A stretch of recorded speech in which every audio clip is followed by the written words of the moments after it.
Ladies and gentlemen, welcome to the Extraordinary Family Life Podcast. We are your hosts, Greg and Mitchell Denning, and today we are both excited to rant. It's coming today, people. We're not supposed to rant. We're not supposed to rant. It's supposed to be gentle. But a fair warning that we are going to rant. And we're going to share some awesome stuff.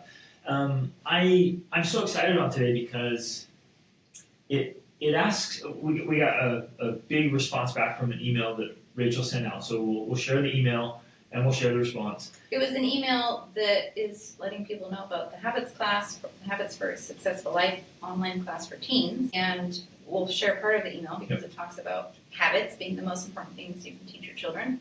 And the response is awesome because it asks the hard questions and the specifics. And it was a very long response from a good friend of mine who's also a coaching client. And Sorry, I don't want to interrupt, but I love it because I feel that it's real.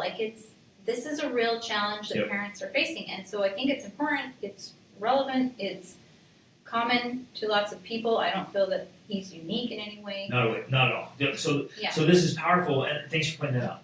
If you have children, this episode is relevant for you.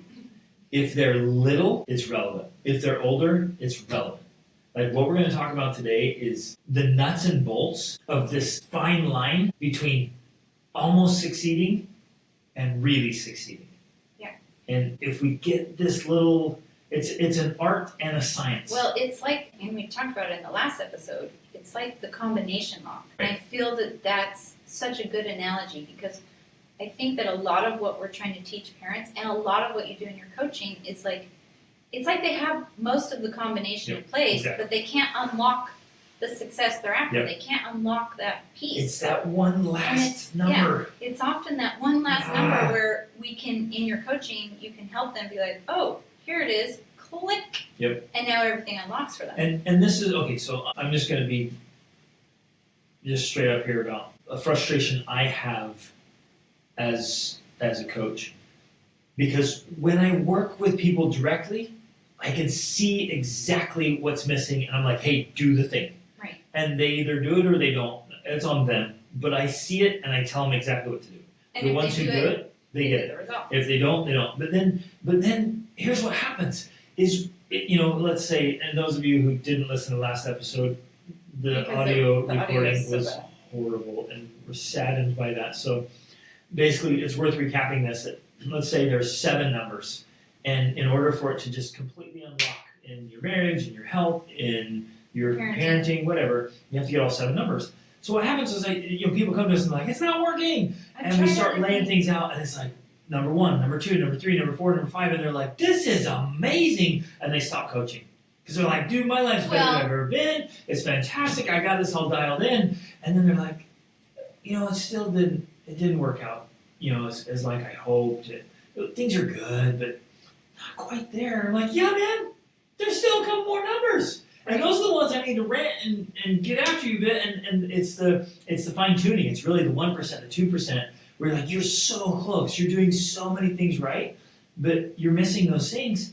And I feel frustrated as a coach because I'm like, no, you're so close. And they're like, no, things are good. And I'm like, so it's like almost, it's getting up the mountain, and the views are incredible. You feel the sense of achievement. You never summit because you missed the last 2 numbers. Yeah, because you're like, oh, things are good now. Yeah. Like I don't need to keep going. Right. Another similar scenario, I think, is where people come and you go through the things that they're like, yeah, I'm doing this, I'm doing this, I'm doing that. And you're like, great, fantastic. Like you're doing a lot of the combination. But then where the magic happens is then you help them figure out those final numbers. Right. Again, I love this. It unlocks so much and so much that was missing. Now it's like everything gets easier and smoother and the results you're after are there, but without as much effort. And I think the clients that you have that get the most results are the ones who have literally been working with you for years. Yep. It's just like a part of their life, coaching with you every week for the most part. They're meeting with you, and it's just continually helping them to refine and tune. So they just keep leveling up across the board. Exactly. Because the interesting thing with this kind of metaphor analogies is the lock will kind of sometimes shift It'll depending shift and reclose itself. on the age of a child or the Yep. stage of your marriage. And besides, Or the besides economy. that, we should emphasize that really there's a combination lock for each area, Yep. for finances, for mental health, for your marriage, for your parenting, Exactly. for whatever. There's a complex combination lock for every single important aspect of your life. Yeah, and so you could literally spend a lifetime coaching with someone to unlock all of those little pieces, and it would be well worth it. But like you said, many people get started on that, and then they see improvements, and now they're like, oh, wow, everything's so much better than it was, not realizing that there's still so much more potential they could reach if they continued with that process. And so if you get totally dialed in and you get all the numbers just right with your kids, well, then the kids just get older. Now they move into a new stage of Yeah. life, and you're like, it's a totally different lock. That too. For your tweens, they go from childhood to their tweens and then to the teens. There's 3 different locks. And then young adulthood, 3 different locks. Well, and there's then, a lock for babies and under the age of 3, and then for all of there's, it. And levels. so every stage of life for your childhood is a different lock. And then marriage, like, okay, newlyweds. There's and then now there's a a kid. lock for homeschooling. And then And for homeschooling lock. each child. Each Yeah. child is a different combination lock. So our marriage, I'm like, oh, we just got this figured out. And then you add a kid, and then you add another kid. And like, okay, it's a different lock. And now you add, you're going to do home education, and like, oh, now another lock. And then New we're going to start a combination. business, and like Right. new combination. And now, more kids. So I'm like, okay, we have 7 children, and we're home educating, and we're traveling the world, And we're building businesses. and building business. Okay, that's Lots of complicated locks. Wow, lots. And then a kid moves out, and then another kid moves out, Yeah, and business and that changes, and then we move. You're like, oh, different lock.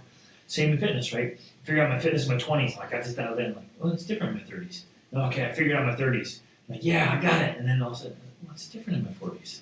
Yeah. Like my body responds differently. And So I think the that- lock changes. Even as you're saying this now can sound suddenly so overwhelming, like it's not even possible. How can we figure out all of these combinations? Oh, it's possible.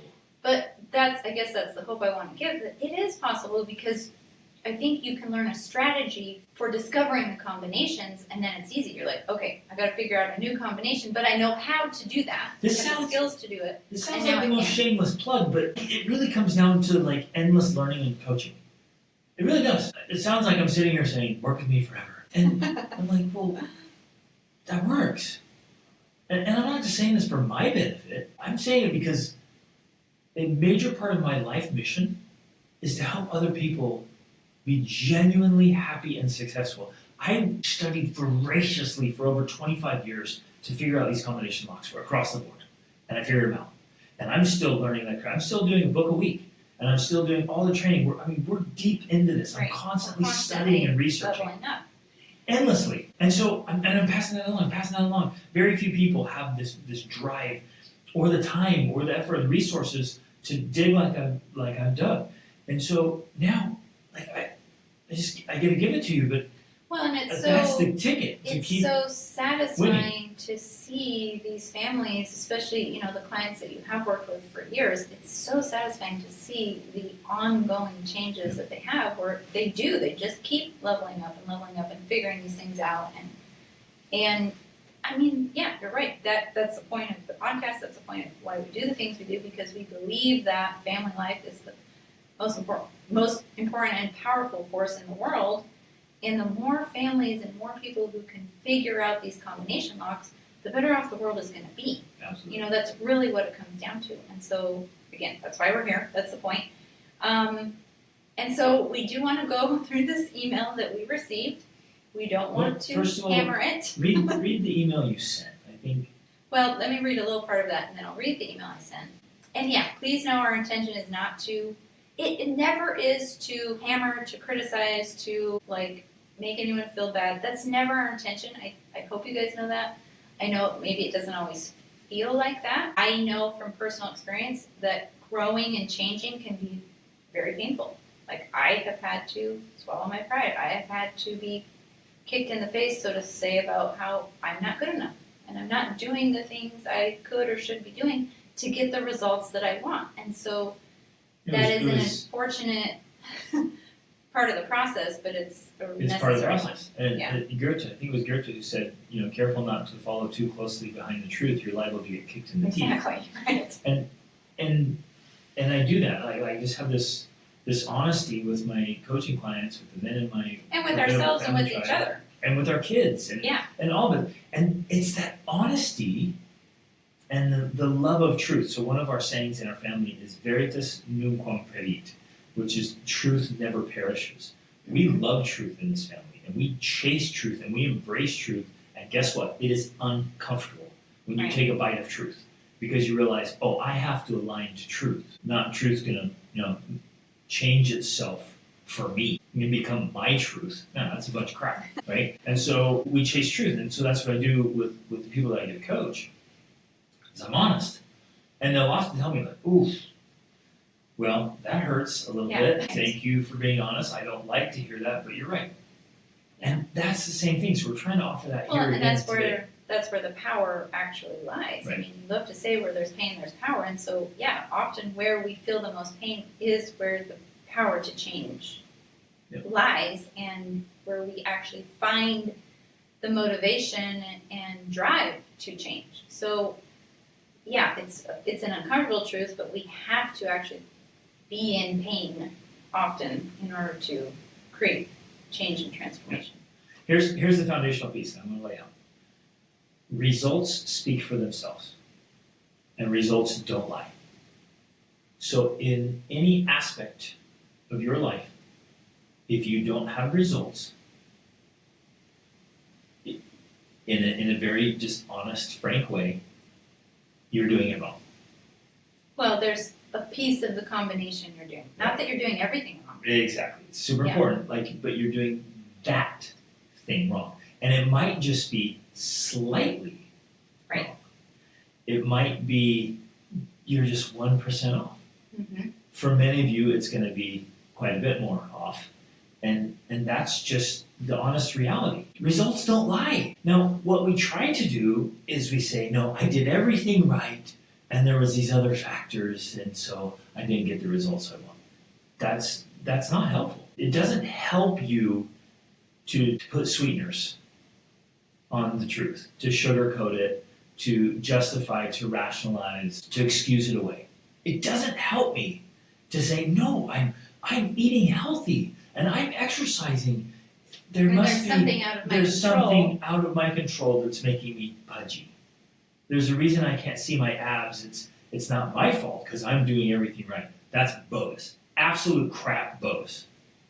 And I have to own that and say, no, if I don't have the results I want, it's because I'm not doing it completely right. Right. Now, that doesn't mean that there aren't cases where you are a victim to something and that's contributing to the lack of outcomes you've had. I truly believe that most Americans nowadays are victims to a corrupt food system. Like, I know that sounds extreme, but I believe that. I've been studying it for 20 years.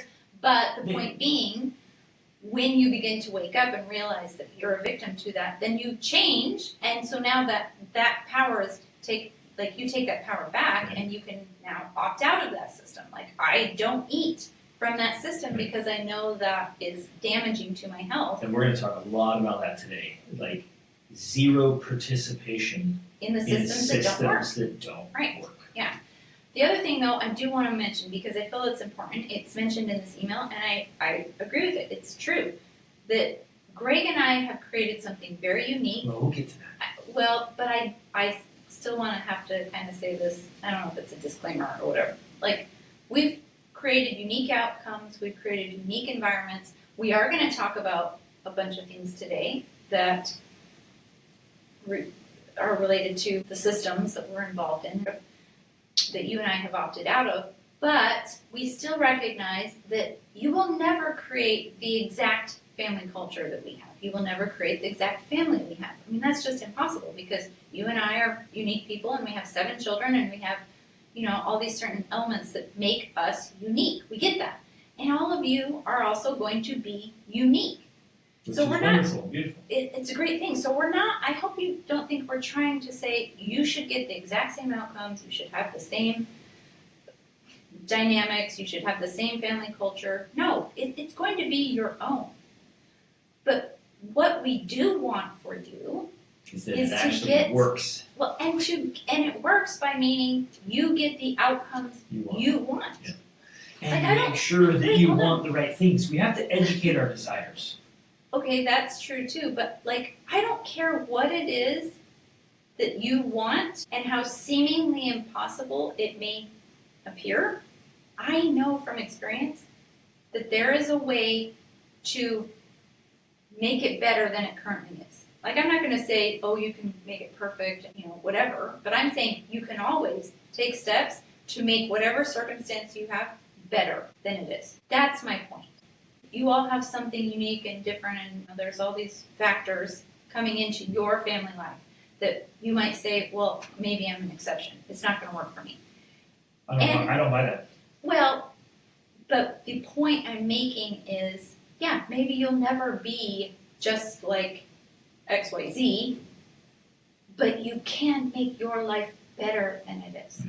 And as you continue on the process of making it better, then you'll realize that, oh, I can also make it a little bit better. I can make this relationship with my child that it seems I could never have a great relationship. I can make it better. I can make this dynamic with my husband better. That's what's possible. That's what I'm trying to say. And I want to have, in conjunction with that, I want to invite everyone to have just a cold, hard, honest look. Is this working? And if it's not working, then you have to make the changes.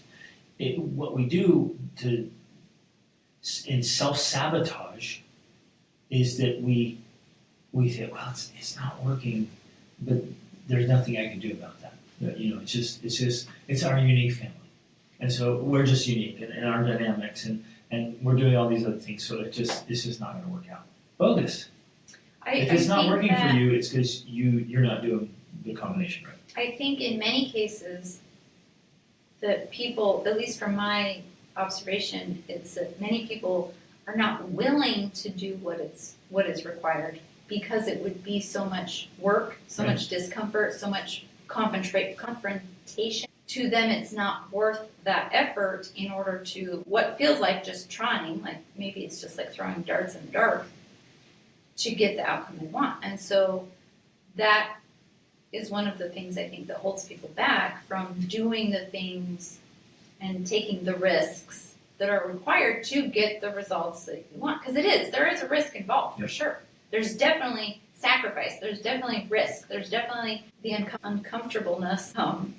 Change, it's required. So with that, though, I think you're right. We have to be willing to honestly admit and acknowledge, well, I don't have all the results I want because I'm not willing to do what's actually required. What it takes to get it. Yeah. And that's you have fair. to own that. That's fair. There's definitely things in my life where I'm just like, yeah, I'm really just not willing to do the work to get those results, and then I just have to own it. But rather than saying, well, making excuses, I just am like, no, I'm not willing to do that. For whatever reason, I just am not, it's not worth it to me. Okay, so anyways, so it begins with the intro paragraph that says, for the most part, I agree wholeheartedly with your email. Now I'm going to read part of the email, so there's context here. Oh, and then we did already just discuss this, although I believe the environment that you and Greg have created and chosen to raise your kids in, which is an amazing environment, by the way, is going to be much different, this is important, from what most of your readers and listeners are going to have to deal with when it comes to the environments their kids will be in. Okay, that's an important piece that we need to discuss. We're going to be talking about this, about the systems, right? The systems that exist in the world. We're going to talk about that. So this is a perfect example of a statement that's mostly true. Yes. That our unique environment that we created is different than the unique environments of those of you who are listening. Mm-hmm. And so you're like, yeah, that's true. Okay, I'm okay with that. There's one word in there that's that 1%. It's like, nope, that's wrong. He says that they're going to have to be in. That's not true. You don't have to do anything. You don't have to participate in any of the crap out there. These broken systems and this broken society and broken economy, you do not have to participate in any of it. That sounds crazy. It is crazy. It sounds like lunacy. And how is that possible? Because, as he's going to explain more in the email, which is true, if they want to participate in the system, then they have to play by the system's rules. If they want to be a doctor or a lawyer, they've got to go to college and get the degree, and then they have to get the good grades in order to do that. And if they want to participate in sports or this or that, they have to play by the rules. And I wrote about this and posted recently, just because it's come up with multiple coaching clients, and I see it all the time, and it honestly breaks my heart. Why in the world are we forcing our children to conform to a system that is utterly broken? I can't wrap my head around it. I do not understand. Just look around. Like, there isn't anyone who could convince me that the current social and school and health system in the United States is functioning. There's no way. It's impossible. I don't know that anyone could argue that it's effective. Okay, but I'm going to argue that, actually. Hold on, look at the physical, mental, emotional, social, and financial well-being of the United States. Children, youth, young adults, and adults. Just look at it as a whole. That's a product of the system. Yes. Results don't lie. But to argue this point, because that system that you're describing and the results they've created is simultaneously the proof that it doesn't work and the proof that it does work. And the reason why is because America is one of the most prosperous nations in the world. They created something that worked. It really did. It worked. Hold on. Past tense. Well, okay, I'm going to get to that. It worked because it created the abundance, the prosperity, the safety, the health, the well-being. I mean, it is a fantastic system. It is something that does work, because if you compare it to any developing country, you can see that what they're doing works less than what's happening in the United States. Now, to then add to your point, and this is also a challenge because this is the nature of everything that works. Like, the nature of anything that is going to function also has its ability to create dysfunction. And unfortunately, that's where it's going, or has gone. Like, dysfunction is now being created from the function of this system of the United States of America, and democracy and capitalism and all of those things. There is definitely dysfunction that is now coming. So we had systems that worked time. And we have to use the word worked loosely. It produced a lot of good results, but that was from 1950 to 1990. And I know that even within that, it's not like it was perfect. Right. There were still plenty of problems and issues and things. And that's part of the problem. Like, no system, I think, is ever going to work perfectly well. Right. There's always going to be downsides. And so, to argue this point with the email we received, yeah, there is a system. And he goes into this in detail. If we want our kids, or if our kids want to participate in the system, they do have to play by the rules. We have also talked about with our own children that in some ways we've put them at more risk because we have taken them out of the system. And as a result, we don't play by the rules. As a result, they don't have that safety net that the system provides, because the system really does provide a safety net. It's designed for the weakest. Right. It's designed to create mediocrity, because at least with that, you're not going to be an utter failure. Yeah. You're not going to be homeless in the streets, hopefully, if you follow the system. If you Interestingly, there's go more to homelessness now. Well, that's part of the dysfunction. But if you followed the formula, if you got good grades and you graduated from high school and then you went to college and you got a degree, and if you did all those things, that provided a safety net for you to at least survive in the world. Yep. I feel that has already changed, and it doesn't. Like, there's a big thing about student debt, and that people are going to college and paying absurd amounts of debt, and then get jobs that aren't even close to being able to pay that back. Right. So the system is broken already, but does it still provide a safety net? Of sorts, it does. That could be argued, but on this podcast and to our audience, we're not talking about safety nets. We're way above safety nets. We're here to try to produce an extraordinary family life. We're not at the bottom saying, what can we do as a bare minimum? We're not Dave Ramsey here. Right. Just like the bare minimum, let's protect everybody from utter failure. Yes. Like, no, we're going to rise so far above that. Like, you'd have to drop off the planet from where we're talking about in order to fail utterly. So we're above the safety net. We're above mediocrity. We're striving for excellence, for greatness. And when you strive for greatness and excellence, okay, let me go back to physical, because we all understand this. If I'm in phenomenal shape, can I pass the bare minimum military fitness test? Easy. I could do that as my warm-up for my regular workouts because I'm in such great shape. Can I pass some academic test when I'm chasing academic greatness? Easy. Yeah, and he uses the example in here, which I agree with. If you are setting those standards and you're pursuing them, and then you want to get into Harvard or whatever, okay, it's going to be easy for you to get into that because you're already beyond that. Now we're going to get into his concerns about this. I think we better read your his email and then his response Yeah. because we're still we dove into the topic Right. without giving We the did. So let's back Okay, up. it says he agrees with No, the email. your email. Right, so I'm going to read from my email, which essentially it was an email that is talking about our habits for a successful class for teens. It's online. And I was using a real life example that had happened to you when you were coaching. And essentially you had a mother come to you who was concerned because her son had mentioned suicide. He'd had suicide ideation. He talked about it. He talked about suicide. And she was wondering, what do I do? And because of the situation that she described to you and what was happening, and her own suggestion or question was should I take him out of school? And it seemed like a good idea to both of you that should be what would happen. But then her concern was, well, what about his grades? And so my whole email was if your child is struggling with mental illness and they're even considering suicide, why in the world are you caring about their grades? Their life is at stake, right? To me, that just seems so obvious, and I think for a lot of us it would be. But at the same time, so many parents are it's even in that moment of facing the potential of her son's loss of life, she's still worried about this long-term, and I think it ties into the question here, and obviously that's what sparked it. She's still concerned about this long-term, well, what about if he doesn't take his life and his grades are now going to be bad? How's he ever going to go to a good college and get a good job?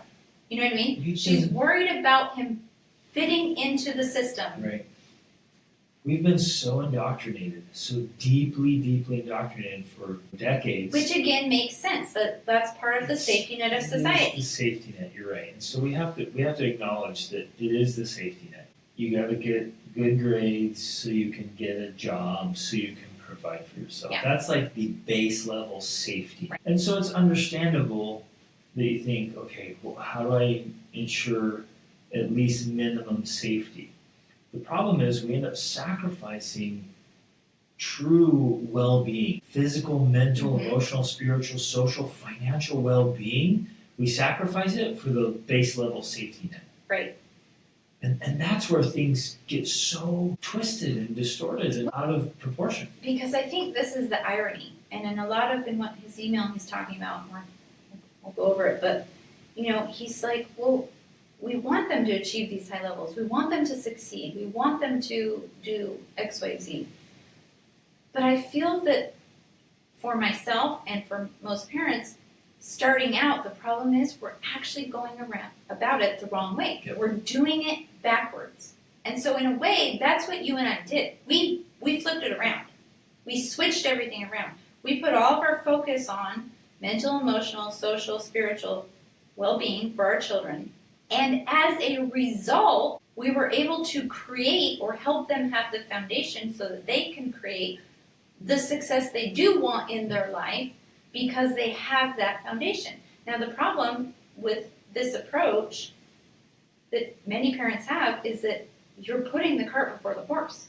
You want to worry about how their grades and their academics and the college they're going to go to, thinking that somehow that will create the foundation they need because you're focusing on that. It doesn't work that way. And in fact, you're getting the results you don't want because you're doing it backwards. Exactly. Flip it around, and the other stuff follows naturally. They'll naturally be able to succeed. They'll naturally be able to overcome failure. They'll naturally be able to get into college if they want, become a doctor if they want, because they have that foundation, the mental health, mental, emotional, spiritual stability that gives them the confidence and the self-esteem, which is the word he was using, to be able to achieve and do those things. Absolutely.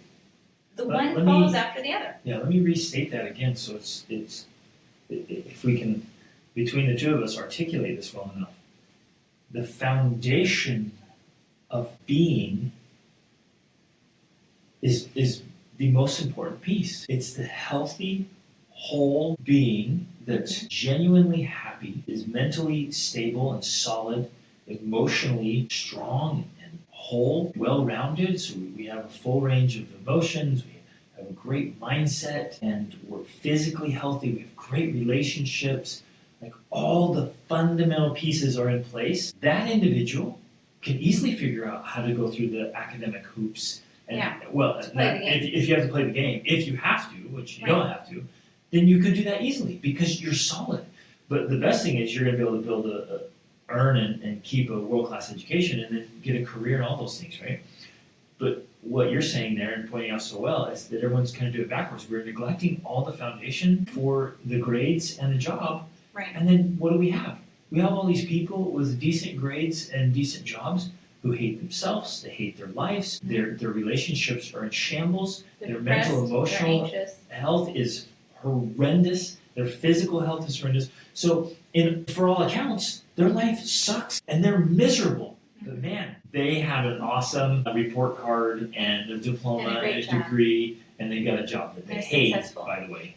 But yeah, they're winning. And it's like, no, the majority of your life absolutely sucks so that you can do some job. We're not here to have a job. Yeah, and so this is so interesting to me because we had a discussion about this just a couple nights ago. We were doing coaching for our 28-day challenge for moms, and the conversation came up of our vision, our life vision and goals, include our chateau in France and all these different things. And the question kind of was from this dad was like, well, what's the point? Like, how do you know if you've actually succeeded with this vision? And as we talked about it in that coaching session, and as you and I talked about it later, especially because that very night we drove our son to the bus station, we put him on a bus to Lisbon, and then he took a plane to the United States. Our 19-year-old son, our third child that's moved out, right? We were having this conversation. It's like, how do you quantify the success that matters to us, right?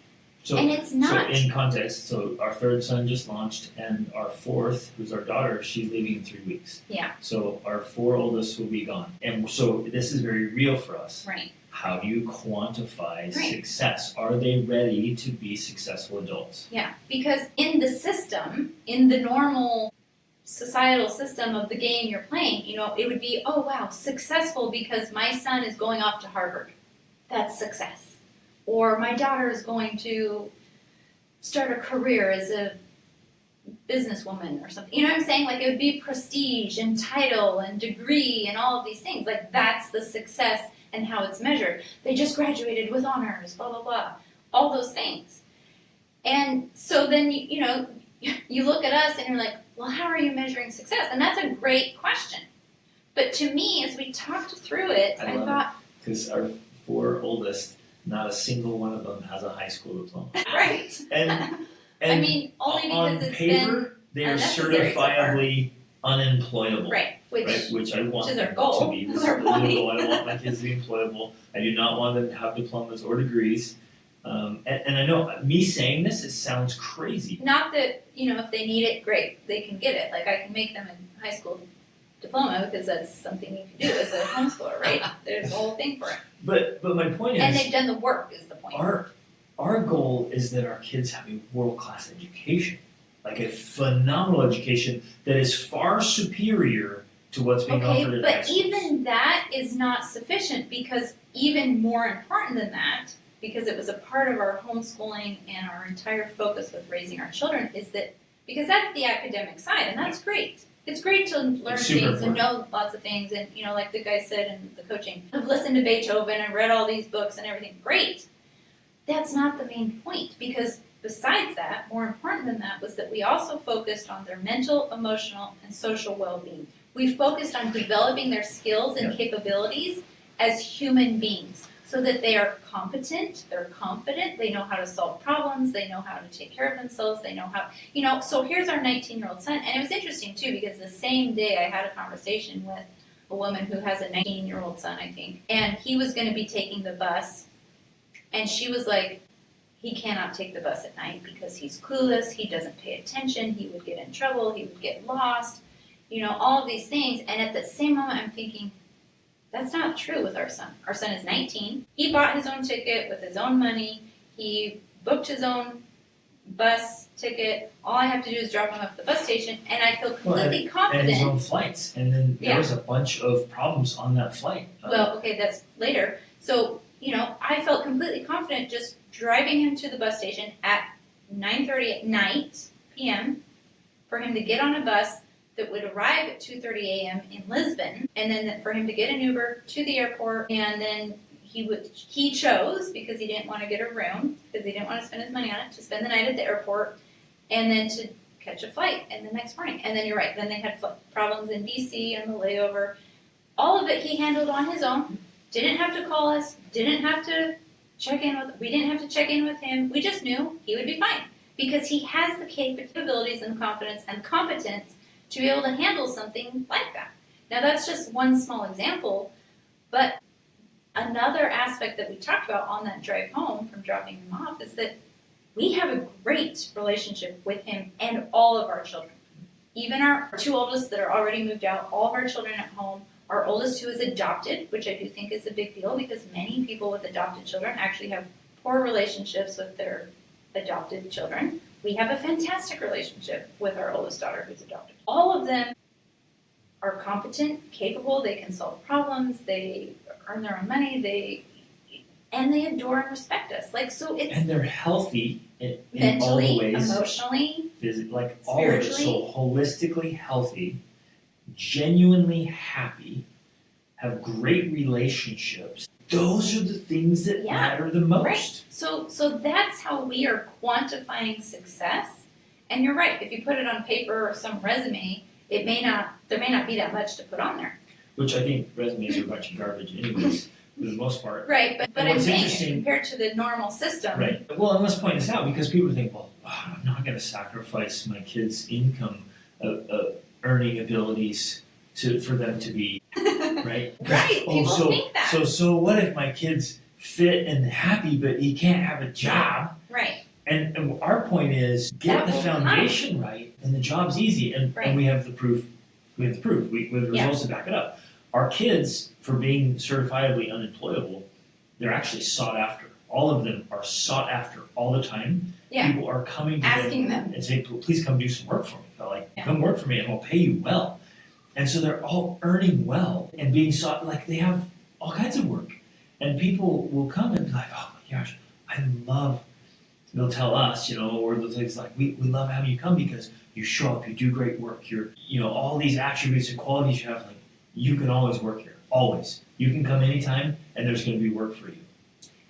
So, I think that point of why I'm trying to mention this is that, again, going back to the idea of flipping things the other way, turning them around, we have to focus on what I feel are the foundational, true elements of happiness, of success, as we really want to define it, not just worldly success or success in the world, these systems that we buy into, but the real success of people that are happy, they're whole, and I don't want to discount this as though it's rainbows and unicorns and there's no problems and all that. No, that's not true. We're always going to face problems, but the way we face them is important. And if we have the confidence and ability to be able to solve them and move through them, that's the key piece. I do want to point out, though, and this is significant, there are far, far fewer problems.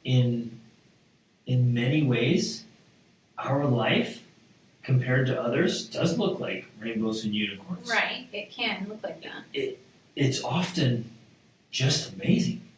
Yeah, and people from the outside think, what's this? You have such a charmed life, and you guys hardly ever get sick, and all these amazing things you get to do. You guys are so lucky, and make money, a lot of money, doing work you love, and all of those things. You travel around the world, you guys are so. But it's we've built every single bit of this from scratch. Yeah. And so that's what we're sharing. There's a formula for this that works. So, and I'm trying to drive this point home, and I'm not quite sure how to emphasize it correctly, but what I'm trying to say is we have to switch it around. When we put our focus on these things that actually matter, then we lay the foundation stones for our children to build a life of their dreams on top of it. But as long as we focus on that dream life as the outcome, we can't lay the foundation.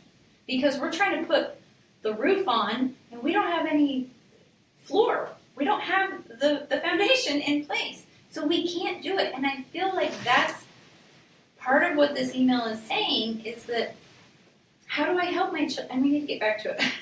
How do I help my children succeed in this world and play by the system's rules and meet their expectations? And we're saying you don't. Because when you make that your focus, you're missing the foundational piece. But when you focus on the foundation, you now give them ground to stand on to be able to do that on their own. You don't have to do it for them. Let me say it in a different way then. Like, you can't win a game that is rigged against you. You cannot win, as we are defining winning, inside a system that is broken. Mm-hmm. You can't go in there and think, I'm going to win in here. You don't. Right. It's all rigged against you. Like I came up with this a long time ago because people love this idea of like, we'll all go in and do it differently. I was like, that's like sticking your hand in the mud and saying, I'm going to make all this mud handy. It just doesn't work. It's ridiculous. It's just your hand gets muddy. Your hand is going to get muddy, period. And you're like, no, not mine. I'm Well, doing it different. Okay, I'm gonna win. I'm gonna stay clean in this mud hole. Yeah, No, you're play not. this game in a different way. Although I do want to bring up this other argument, because I feel like if you switch everything around, you do it backwards, you put the foundation in place, you focus on mental, emotional, spiritual, social health and well-being, and you build that, then you do actually lay the foundation for creating a life where you can go and play the game and appear to be succeeding at it because you've learned how to play the game. Another way of explaining this, I think, would be the perfect example you love to share of Bishop Moriel from Les Miserables, where and you know it because you read it and I've only seen the movie, but he talks about how he became a person of such light that it was only him with all of that light that was capable of reaching into the darkness to save Jean Valjean, right? I think is an example of ultimately what we're talking about. Not that any of our children are there or that we're there or whatever, but that's a foundation, that's the beginning of the foundation for creating that type of power or influence or capability or strength, so that you do have the strength. I mean, especially if you want to bring God and Jesus into this. Yeah, Jesus would have the power to make that mud handy. I don't know what that actually looks like, but you know what I mean? He could clear the mud because he's a being of such light and capability that that's possible. But it doesn't happen the other way around. You can't be underdeveloped and unskilled and incompetent and expect to have impact and influence, or the skills or knowledge or strength to face the challenges you have to face in the world and to do it without coming out muddy, right? That's, I think, what we're trying to emphasize here. Yes, there is a time and place for that. There is a time and place for you to go into the world and make an impact. But it's not when your children are small. If I could scream that from the rooftops, I would. No, your children are not meant to go out and be a light in the world. They are meant to be at home and protected and to have that foundation built so that they can then grow up to be a light in the world. Stop sending your kids to school where they're literally being indoctrinated and filthied. If I could turn that into some sort of verb, stop doing that. It doesn't work that way. You have to build the foundation first. And when you have it, then they will have the power to go on to do the things you're hoping and dreaming they will do. That was my little bit of a rant. Love it. Okay, well, I didn't finish my email, and I definitely didn't finish his. I'm going to summarize a little bit more of it, because one of the titles in here, in my email, is what we're doing as parents is not working. And I would add, not just as parents, but the whole system, as a society. What we're doing, maybe it has worked in the past. It has provided that safety net. It's done those things. But for what we're all longing and dreaming for now, it's not working. And we know it because people are saying sending us emails like this, and we hear it all the time, every week. We want different results, and that's not like by accident. That's because within us we have that upward reach that is calling us to something greater and something higher. As a society, we are off more than we are on. We're way off more than 1 degree. There's that whole analogy: if you're off by 1 degree, you'll end up in a different port. The school system that was trained to create industrial workers. We need to get, essentially, we're swimming in this fishbowl thinking that we're in the ocean, and we're not. We have to get out of that bowl and into the ocean. And so after 20 years of working with youth and parents, Greg is pretty dialed in on what teens need to thrive. It's habits. Habits are simultaneously the problem and the solution. Bad habits are causing the problems. When we talk about mental, emotional, spiritual, social well-being, we are talking about the habits that either create those things or create the opposites. It all comes down to the habits. Good habits will solve your problems. It seems simplistic, and it is, but it's also true. Our thinking habits keep us focused on academics, grades, tests, curriculum. We need the habit of focusing on the whole person.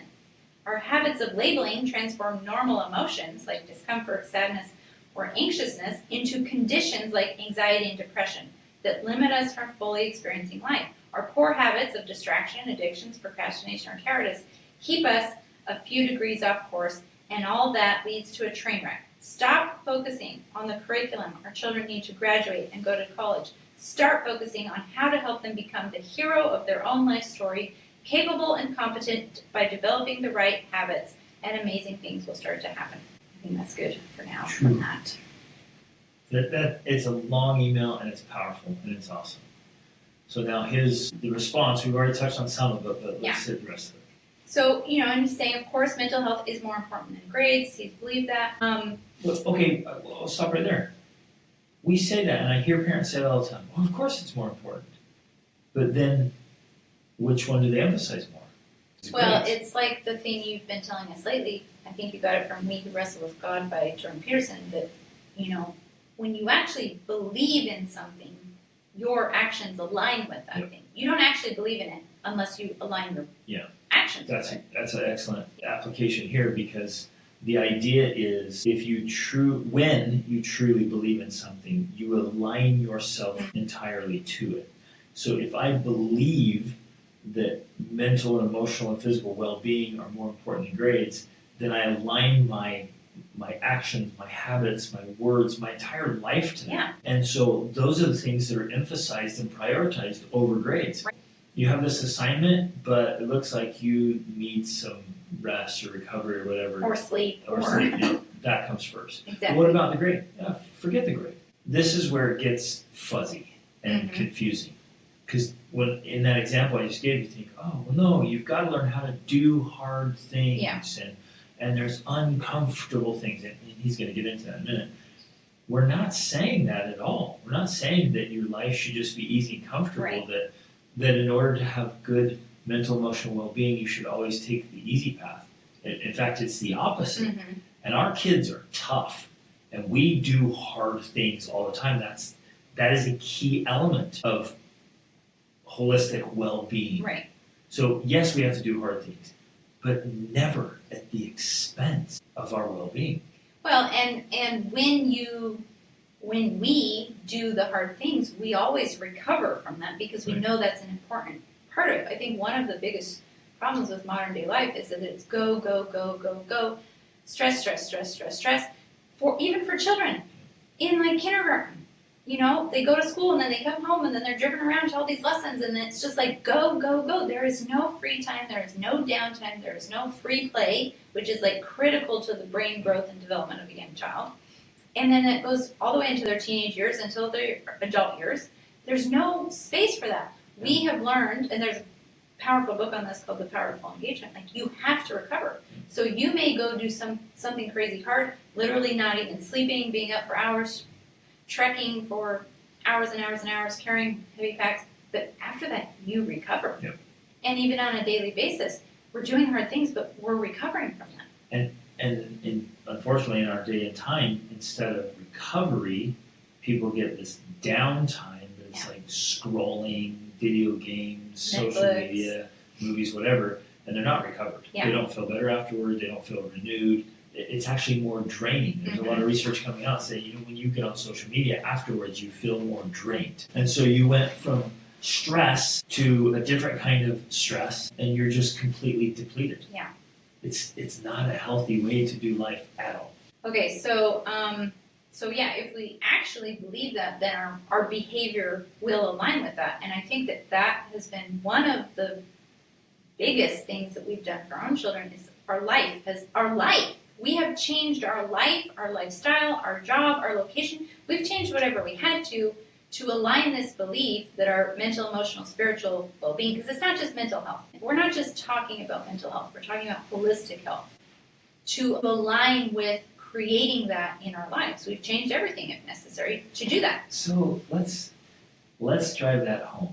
I think that right there is essentially what we're talking about.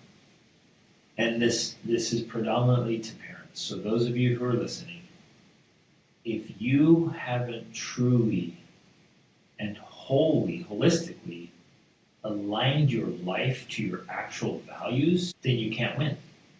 Even if you've done it partly, it's not the full combination. And so that's why you're not getting the results you want. Because you say you want these things. You want a good relationship with your kids. You want a great marriage. You want to be healthy and fit. You want to be wealthy. You want to be spiritual. You want all these things. But your life says otherwise. Your actions prove your priorities. Let that sink in. Your actions, my actions, prove our priorities. It doesn't matter what I say. What I say is irrelevant. It's what I do that proves my priorities. So some of you, I'm just going to be blunt, some of you are saying that these things are important to you, but then day in and day out, your actions suck. So no wonder you have the results you have, because they're not really aligned with what you say you believe. Sneaky little piece of that, which is usually only unlocked with coaching, is that maybe they are doing the right thing, but they're not doing it in the right way or the right tone or the right timing, because unfortunately all of that matters too. And so we have to learn the nuances of these things. We have to learn the little combination locks so that even when we're doing the right thing, we're doing it the right way so that it actually produces the results we're after. Yes. Now, this happened recently, last week. I have a client that's like, yes, I'm being very tactful with my spouse. I'm like, well, how? No, I'm super tactful. I'm tactful all the time. I'm like, yeah, but how? I want to, like, what did you say? How did you respond? And even got to observe the interactions. And I was like, boom, there it is.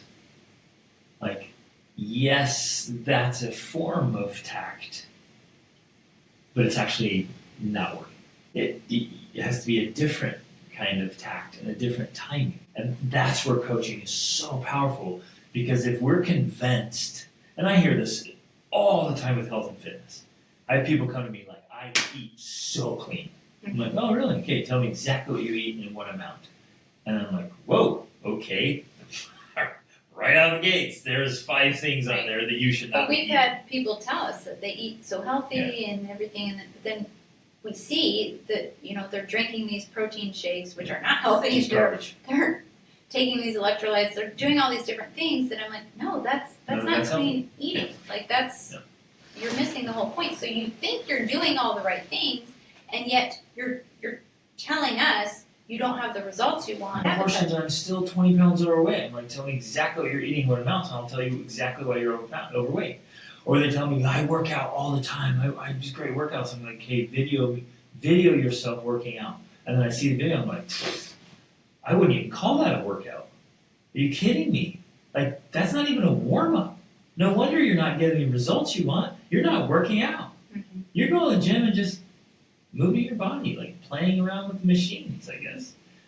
That's my point. Which produces a result, but again, if it's not lining up with the result you want, then you have to be saying, oh, well, I'm not doing the right thing then. You have to change my behavior. That's a perfect application for what we're talking about here. Is like, if your goal is to be able to, grab the 20-pound dumbbells and press them 10 times, if that's your goal, great, you've achieved it. Yeah.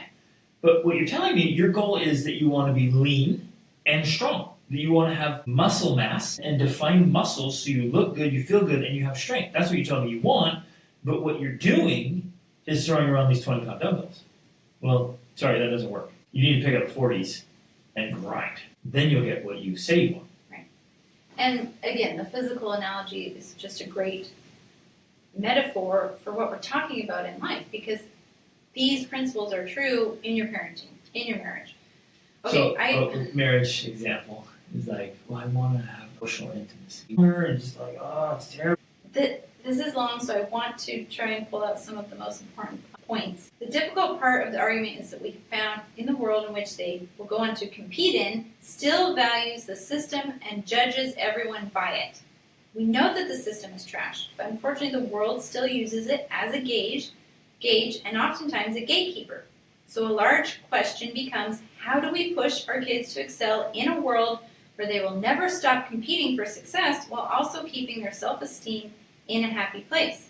If our children's goals for their life still center around a system that values grades and uses them as a requirement for entrance into their programs, then we are going to have to teach our kids to excel at what they need to accomplish their goals while also managing the mental health piece that comes with that. Okay, I totally get this. I mean, I get it that many of you listening have your kids in school. You have them in programs, and you might be thinking, you guys are crazy if you think we're just supposed to take them all out of it and go live in the woods and start a hippie commune. You know, like, what's wrong with you guys? I get it. It's a challenge. And I'm going to admit that when your children are participating in those systems, it is going to be more challenging for you than it was for us. It will be. Which means you actually have to become more competent and more capable than we are in some cases. Well, that's partly why. I mean, this sort of system is like 2 steps forward and 1 step back. You know, you're not going to be able to make the progress we could make because we didn't have to counteract the effects of the system. Right. Meaning, so if you're sending your kids to school and you're trying to participate in all societal systems, you're actually doing yourself and your kids a disservice. And so it's going to be much more difficult to get the results and you want. And if you want to be a part of that and they want to be a part of that, great, but just know that's what you're up against. You have to be aware of that. Let's throw out some options here. Like, option number 1 is don't participate. You don't have to participate. I'm just throwing it as an option. Okay, but say you have teenagers already, they want to participate, you know. Only because they're addicted to... And they don't know any different. And it's not even proper or normal or healthy social interaction. Middle school and high school is nowhere near the norm for anything. We think that's socializing. That's the only place where that weird, toxic social sludge exists. A group of all same-age peers. Yeah. Everywhere else in the world and in life, that doesn't exist. It's the only place on the planet that I know of where that exists. And it's toxic. And it's so unhealthy, and we think, no, they go there to be socialized, that's how they learn to be social. It's like, no, that's the weirdest thing ever. And as soon as they leave that, it's over for good for the rest of life. Like, that's why would we put them into something so weird that's irrelevant and unlike anything else is going to be the rest of their life? It's so strange. So why are we participating in that? So option 1 is you don't have to participate. Your kids don't have to go to school. They don't have to be in the healthcare system. They don't have to be in the social system. This is they just don't craziness, have to participate. Right? This is just conspiracy. And yet, and I felt that way too when we first started thinking, like, this is insane, because I didn't know anything different. And you know where I came to this, honestly, was reading tons of biographies and autobiographies and realizing, oh, wait a minute. These super happy, super healthy, super successful people did not participate in the normal social setting. One of them that stands out to me so powerfully is Theodore Roosevelt Jr. I mean, I have such respect for this guy. He was homeschooled. Actually, he was world schooled. Well, and you know, and you could say, well, that was a long time ago. That's not possible now. But I would even say that many of the wealthiest people nowadays also opt out of the system. They have tutors. They have private schools. They have. I mean, now homeschooling is so easy. It's literally like home sourcing.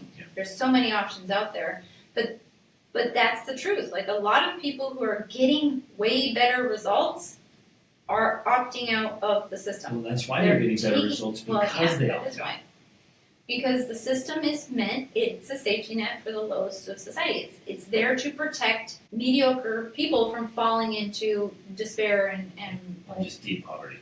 deep poverty. And might sound cruel, but if you just step back and just look at society as a whole, there are people who are just mentally not capable of being entrepreneurs or leaders or whatever. And I'm not saying that to be mean or degrading or rude. It just is. There's people who are just going to go through life and just kind of go through, and that's great.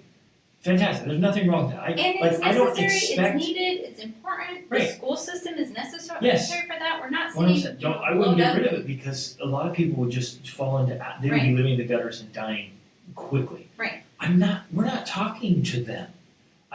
This message isn't for everybody. Right. We're talking to people who have the leisure time to listen to a podcast Right. in English, who are interested in creating an extraordinary family life. Right. Like it's a unique group of people. That's who we're talking to. You Yeah. have to think about doing things differently if you want different results. Right. And that's who we're talking to. So we're talking to a small group of people who want different results and are capable of achieving them.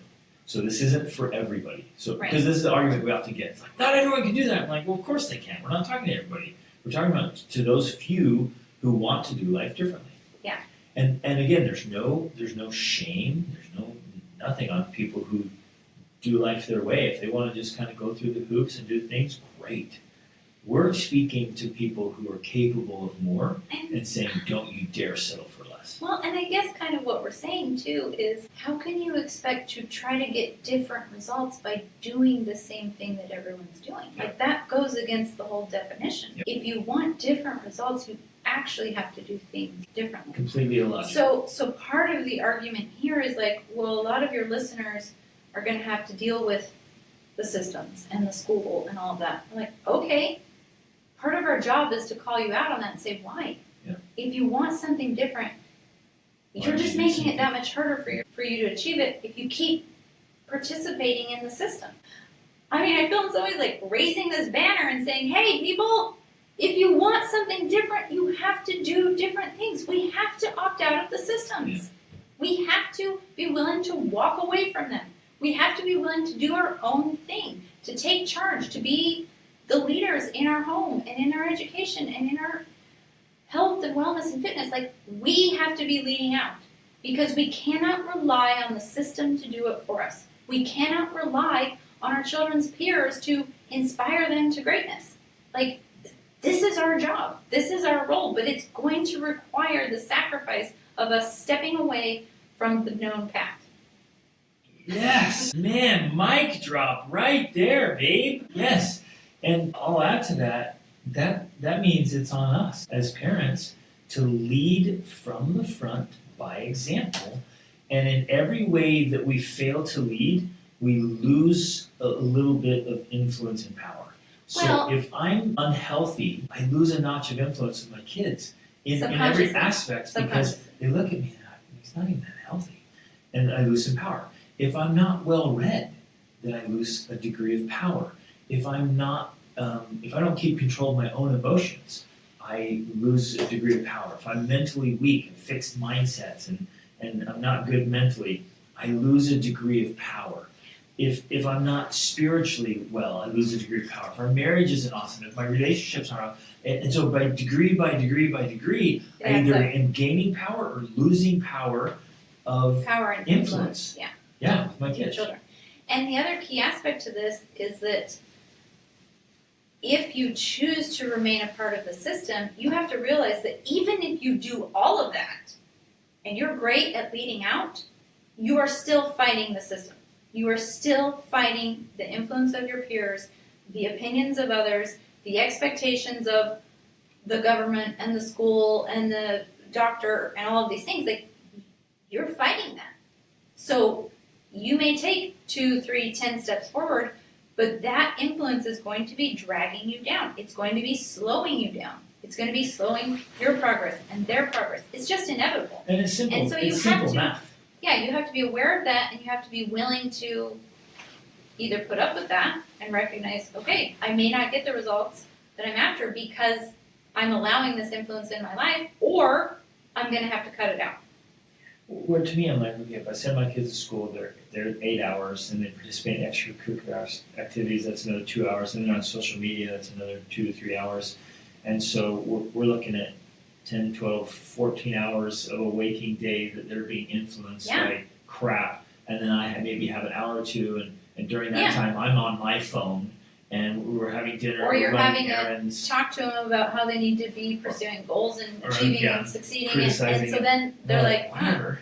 This is like, lame. This is weird. I'm not going to listen. And so I have to acknowledge, if I have a good 20 solid minutes a day, and the rest of the time is hours and hours and hours of a bunch of garbage, Right. I'm not The going math to is not mathing. Yeah, the math's not nothing. So I And have to go like, okay, the things I say I want, I actually don't really want, because I'd have to do things different. Right. I would have to literally change my life, Yeah. change my whole lifestyle. And I think if nothing else, if people want to know the secret to our success and being able to create great relationships with our children and have such a huge influence in their lives, is that we've spent way more time with them. We have spent hours and hours and hours, like all the hours added up that they would have gone to school, they were with us. They were traveling the world. They were being mentored by us. They were being given feedback and correction and guidance and inspiration. Like, that math just works. Yeah. Like, if nothing else, do the math.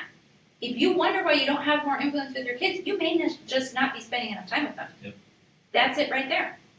That's the missing piece. And so then you wonder, how can I inspire them to want to be great and pursue greatness and have great self-esteem and all this?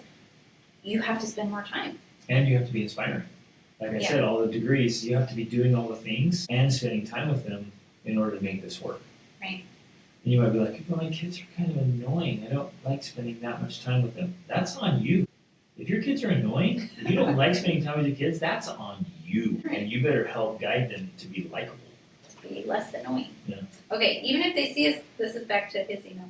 Even if they see us leveling up and living a great life, the quest for popularity and love from their peers is very, very powerful. Yes, because, like we just said with the math, they are spending more time with their peers than they are with you. That's just the natural math. And their whole reality gets distorted by being in that really weird, toxic It's the blind leading the blind. In fact, there's a fantastic book I fully recommend all parents should read. It's called Hold On to Your Kids, and it talks about that very thing. Like, you can't expect your kids to spend lots of time with their peers and then that they're going to listen to you instead. It doesn't work like that.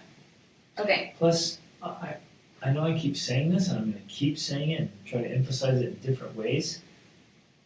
If you don't live the message, you suck as the messenger.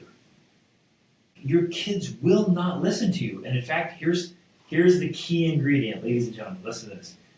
If your kids are constantly fighting back against what you say, then that's an indicator that you're not really living what you're trying to preach. Except I think I would argue that point a little, because in a case like that, say you are living the message, say you're doing all the things, and you spend some of your very limited time with your children trying to teach or preach or lecture or mentor or whatever, which mostly from their point of view, they're going to view it as lecturing. This is lecturing, yeah.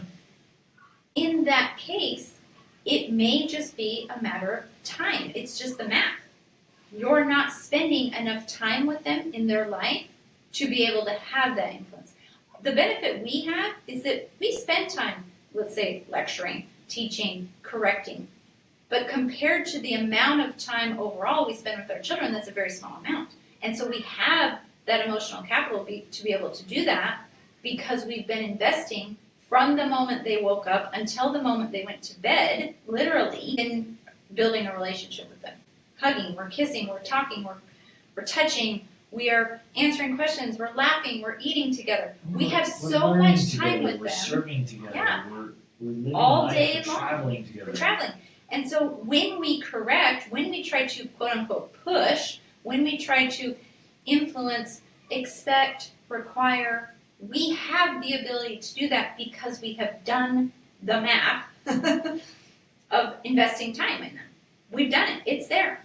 That's one of the hugest side benefits of doing life differently, of opting out of these systems, is that You have time with your family, you have time with your spouse, you have time with your children, that you can just be able to do all the things that make great relationships because you have the time to do it. Well, and this is interesting in the context of like parents who they go to support their kids in their recitals and their concerts and their sports and games and performances, and the parents are there hours and hours and hours, but they're not together. They're not interacting with the child. No. In fact, the child is interacting with their peers, and so Yeah. they're bonding with their peers while you're there you're supporting them. It's not really. But It you're doesn't just count. two separate lives. Yeah. You're sitting over in the stands on your phone and then watching occasionally, and they're out with their peers, and like you're not spending time together. So it looks like you're supporting your kid, Right. but you're not. It looks like you're building a relationship, but you're not. In the same building or Yeah. on the same field, like Right. that's not building the relationship. Okay, of course, I wouldn't want to harm their self-esteem by pushing grades or anything else, but the world will expect results and won't care about their self-esteem. Yes, but you're combining two different ideas there. The world does expect results. In fact, the marketplace pays for results, and that's true and accurate and has nothing to do with self-esteem. That's the kingdom, the laws of the marketplace. They expect results, and you get paid for results. You get paid for the value you bring. Great. That has nothing to do with self-esteem. It's how that's being taught, and usually from the parents. Yeah, I feel like it's a little confusing because he's right. The world doesn't care about their self-esteem. That's kind of the point. That's why it's our job to focus on building that because no one else cares. Right. No one else in the world will care as much as you do about the mental and emotional well-being of your child.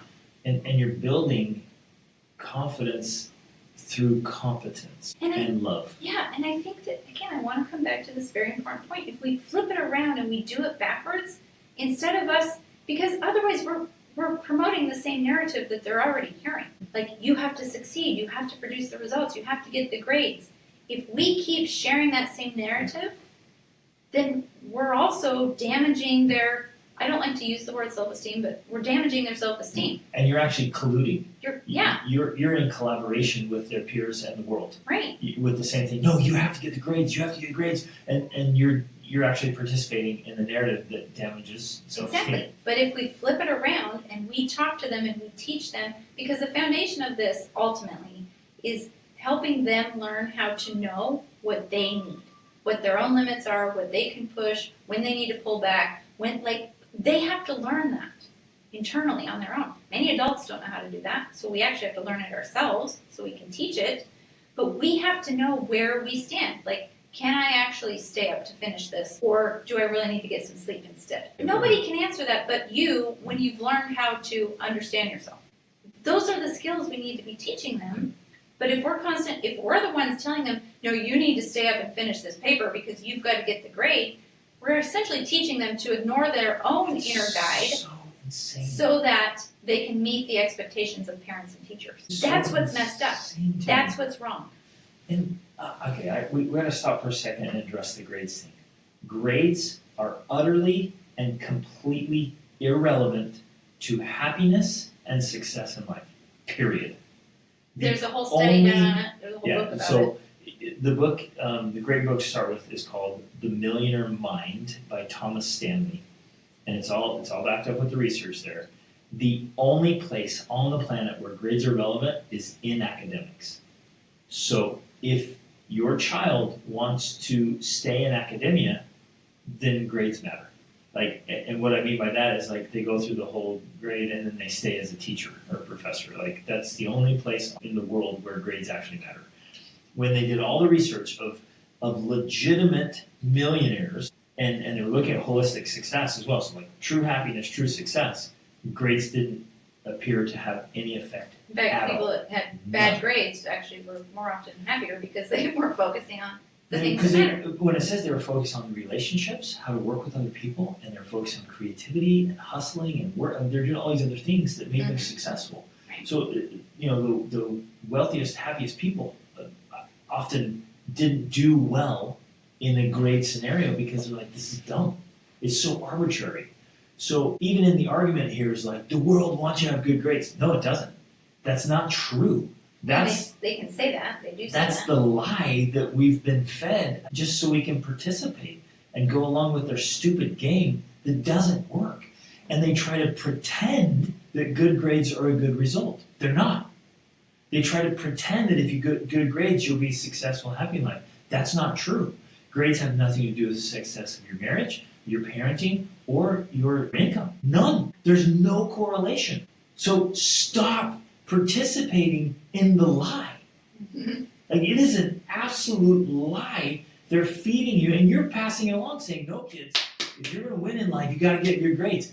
That is not true. And ladies and gentlemen, if you say that, you are lying directly to your children. Oh, This is bold. this right? I'm This feeling is bold. because it's back to It my sounds research. crazy. But it's true. It sounds crazy only because we've been drinking the Kool-Aid, but it's true. If you tell your kids they need good grades to be successful in life, you're lying to their face. And you need to go. Well, Hold on, okay. I'm going to say it. Repent. And now it sounds like I'm on a sermon here, pounding the pulpit. But to repent means to rethink. Yeah. It's to change your thinking. If you're lying right to your kid's face and telling them that good grades actually matter in their life, you're a liar. And you need to repent, meaning you need to fix your crap thinking and back it up with some real results. And until you do all the research and go find genuinely happy, successful, wealthy people and ask them what kind of grades they got, don't open your mouth. Man, You are really I'm fired up. Like about these grades. Now, because it's such a lie. It kills me. It just utterly kills me for a parent to look right in their child's face and lie to them and tell them that if they don't get good grades, they're not going to be successful in life. I want to intercede here No. because I know that the parents are not intentionally lying to their children. Yeah, They they're have lying been- out of ignorance. They have been So taught. educate yourself. They have been. I got to stop here. I know. Yes. I am so. They I have get been angry taught about this. by the system Yeah. to believe that. Yeah. They were told that. In fact, they believed it. And I Okay, think wait, in wait, many. shame on you for believing Okay, that crap. but no. It's not. It's not shame on them because until you begin to wake up, you don't know what you That's don't true. know. Yeah. You do not know what you don't know. Now, the reason you're so fired up about it is because you're right. It's a system that does not work. Now, it's a system that we have because I don't think people know what other system to have, and that makes sense. Like, what other qualifications do we provide? You know, like how else do you prove what you've done? And maybe at some point in time it worked. It may have. You know, I don't know. But to say that they're lying, they're not lying intentionally. They're lying because we're all a part of the matrix. We're all a part of the lie. So it's lying out of ignorance, Right. and we have to own our own ignorance. We do. If you and I are ignorant of something, But- it's like that's my own fault. But also, some people, it has worked for them. That's the other problem. It has worked for them. They followed the formula. They got the good grades. They got the good career. Now, because we have a unique insight into the lives of people, we often know that while on the outside they look successful and happy and everything's great, we also know that behind the scenes they followed all the rules and they are making good money and they're successful, but They're they really hate struggling. their job. They're unhappy. They're miserable. Like, they're not, success and happiness and contentment we're talking about, they don't have that because they followed the formula. And yeah, it worked for them. And so they're telling their kids to follow that formula because it worked for them. But when you step back and you think, well, what do you really want? You want someone who is on fire, who is alive with passion and excitement and passion for living. That's what we want. That's who we're trying to raise. Really, truly living and not just existing and not just succeeding on surface levels. Like, we want that real deep, lasting, abiding happiness. And until we have it, you and I, we can't pass that on to our children. And until we tell them the truth that opting out of the system is really the only way to find it, because we can't be in the matrix and then find the peace and happiness and fulfillment we're looking for. It doesn't work like that. We have to swallow one of the pills. I don't even know the movie that well to know what the pill is. So even So you're ranting because it's part of the whole lie we're all told. right, That we've all we- been victim to, we need including us. stop. You and I were victims Yeah, of it. I absolutely was. I went through. And I think that's And I why got you good have so grades. much anger about it, is because you lived the lie and then discovered it was a lie. By reading and studying. When I actually got an education after I graduated from university, Right. it started happening during. I'm like, wait a minute, this is a bunch of hogwash. And they push it, and all the people who bought in and went Play the game. full war into the system, they struggle, and they end up with some job they hate that most of the time isn't even related to the degree And they they just got. think that that's life. That's how life is. I did everything right, and it just didn't work. It's like, no, you didn't do everything right. You did what you were told, and what they told you was a lie. I think two of the best books about this are one, The Jackrabbit Factor, and The Dream Giver. Yeah, excellent. Both great. Yeah. Okay. Well, I do want to point one thing out. I want to back this up a little bit. So even the gentleman who wrote this email to us, which love him so much, he earns a great income in a career that has literally nothing to do with grades, degrees, or diploma. Mm-hmm. And in fact, I've worked with him, and I know that he makes more often than a physician that lives near him that I've also worked with. And so here he is without the grades, without the degree, without diploma, earning more than a physician who went through and checked all the things, and that physician actually hates his life and his career, and went through all the things, jumped through all the hoops, and is miserable. Mm-hmm. Yeah. And then I get to coach doctors and dentists and medical practitioners who some did well in school, some didn't do so well. That literally has nothing to do with how successful they are as practitioners.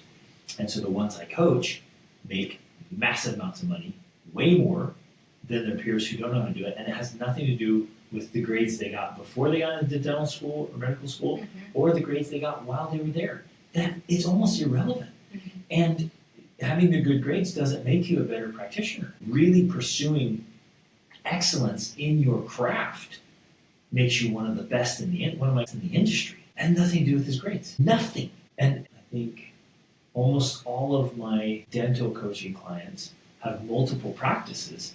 They're businessmen, and they learned business through books and study and working with me. Right. And they're entrepreneurs inside of dentistry. I mean, we could just go on and on about this, okay. But I'm going to keep going. Again, where is the fine line between helping your kids become better than they ever thought they could be and going too far and hurting them? That's a good question. And I think ultimately the fine line, here's part of the problem I think that too many parents have, is that they believe it's their job to push their children to succeed, to excel, to achieve. And the reality is you can never push anyone there if they don't want to go. Our job as parents should be cheering them on, not pushing them. Leading the way instead of pushing them. Like, we should be out front, we should be encouraging, we should be calling to them, we should be praising, helping, mentoring. But until they want that for themselves, they'll never get it. And only occasionally pushing. Yeah, if you have to push, there's something else that's fundamentally off. You haven't earned the influence yet. You haven't given them the right mindset and the right desires. You haven't laid out the vision effectively enough. If they don't want it, because a natural, healthy, confident, competent person wants big goals and dreams and chases them. Well, if they're able to get some sort of vision, or that's what I'm talking about. Yeah. Like if you have the right mind, if you have a healthy mind and a healthy life, your natural exposure to ideas and your natural progression is upward. I don't have to push my kids because they're pushing themselves. But the reason they're pushing themselves is because you and I deliberately and intentionally fostered that, and we're leading the way. I'm constantly pushing myself and excelling and succeeding at new things, as are you. And they see us doing that so joyfully, and they see the results of it, that there's no argument. Like, our kids can't come back to us and be like, Mom and Dad, your life sucks. I want to live like my peers. They always come back and be like, you guys, we want your life because your life's amazing. And these other people who went and stayed with and talked to us, like, they're miserable. Results don't lie. Well, the other interesting aspect of that, too, is because we have worked on the foundation, we spent a lot of time with our children, we've been able to mentor and coach and guide them, and they, by default, have learned a lot about human development, human psychology, so they often are able to pick up insights, and they come to us, like, with understanding about human behavior that is, I think, is amazing for their age. And so they're able to see beyond the facades. Yep. Because that's another key piece. Like, people might think, oh, they're so happy and they have it so easy, and look, oh, they're not doing these things, so why should I? Why should I be making that extra effort? And look how great their life is. Our kids have learned to see through that and to see behind the lines of, like, oh, well, yeah, actually, she's on depression medication, and, he works 80 hours a week and hates his job, and so they can see past the fakeness that, is natural and normal for human beings. We all do that at some point. But to know what's behind the scenes and whether or not what they're doing actually really works, because that's what really counts, It's behind the scenes that counts. And we have to teach our children that that's always there. Behind the scenes is what we're really looking for. Okay. Keep going. I know. The goal the whole time was to prepare them for what life will inevitably throw at them. I agree. 100%. There will be many times that you will know your kids aren't giving their best. We don't see that very often. I would say in fact, to be completely honest, I would say that does not happen. Right. And the reason why that doesn't happen, because I feel whenever my children are doing something, they are giving it their own, doing their best. On their own, without us saying or doing anything. This is why I think that it happens, and that's because we have fostered an environment of self-initiative. Really well, but it's not even that we teach that. I'm thinking about my 7-year-old. We did early on, and now it's part of the family culture and dynamic. It is a part of the family. Okay, yes, part of our family culture is if we don't really want to do the thing, and when I say that, I mean, there's things that you want, and in order to get them, you have to do things you don't want to do. If we don't really want the thing, then we don't do it. But if we are going to do it because we want it, we're going to do it. It's not like a half-ass effort. Right. So that's definitely a part of the family culture. It's either we're doing it or we're not doing it, but when we do it, we do it, right? That's a part of it. But also, I think because from a young age, and we talked about this 1 or 2 episodes ago, about not controlling children, essentially, we have given our children a lot of autonomy.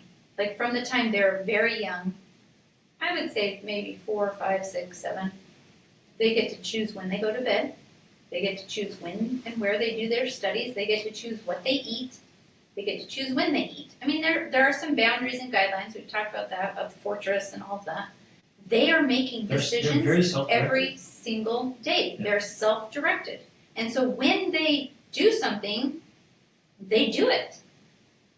And I think it's human nature, unless it's drilled out of, I don't know what the word is, but like, if it's beat out of you, it's human nature to just do the best you can.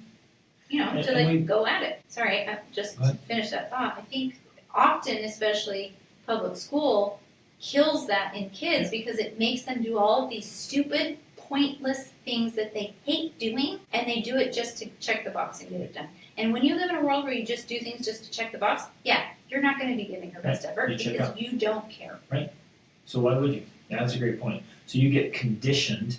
Anytime our kids have to do something that is irrelevant, they just check the box. Conditioned to check the box. So then there's no even incentive to do your best. Why? Right. Because it's so irrelevant. It's so unimportant. Yeah. There's no applicable. There's no connection to importance in their life. And that's definitely something we've always done. Like, we've never required them to just check the box. And if we have, we've told them, I need you to do this just to check the box for XYZ reason. Which has been so rare.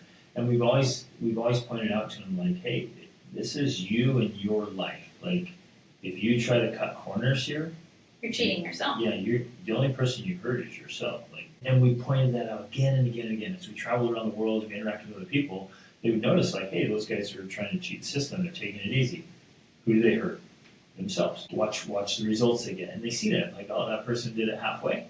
And what do they get? They get half the results. That's irrelevant. So our kid, we just don't see it in our family. Our kids are like, no, if I'm going to do it, I'm going all the way because I get the results. Yeah. Okay. If they would just turn it loose and give it their all, they would get over the hump, and so much joy, happiness, growth, and self-esteem waits on the other side of the obstacle.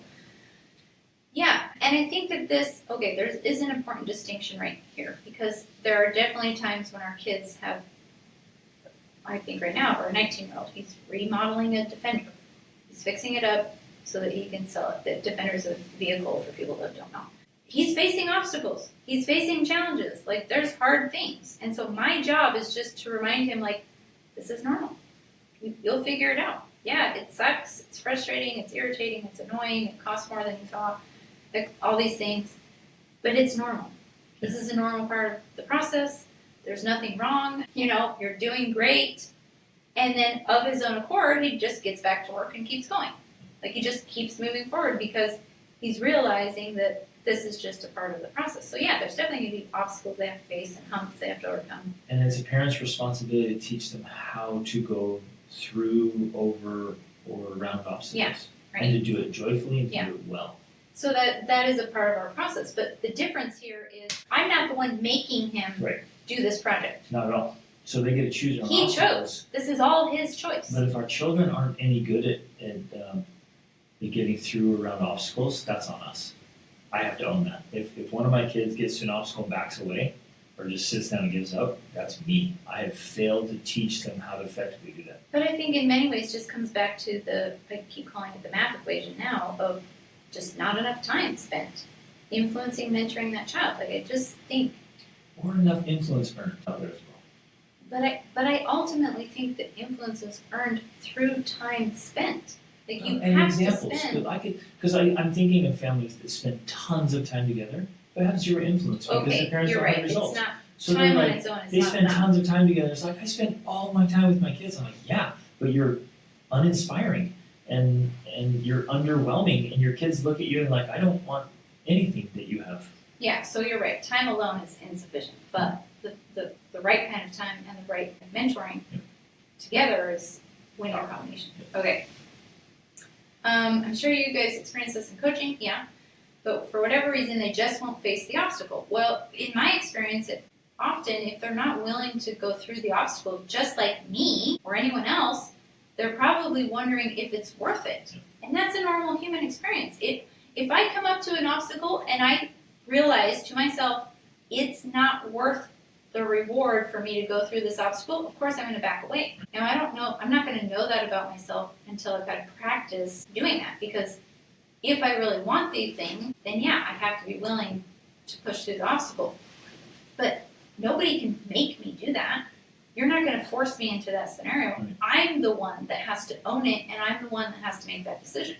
The biggest obstacle I see here is parents wanting things for their kids. Like the parent wants them to be in a certain career, or want them to pursue, I want my child to be a concert pianist or a violinist or a singer or an athlete.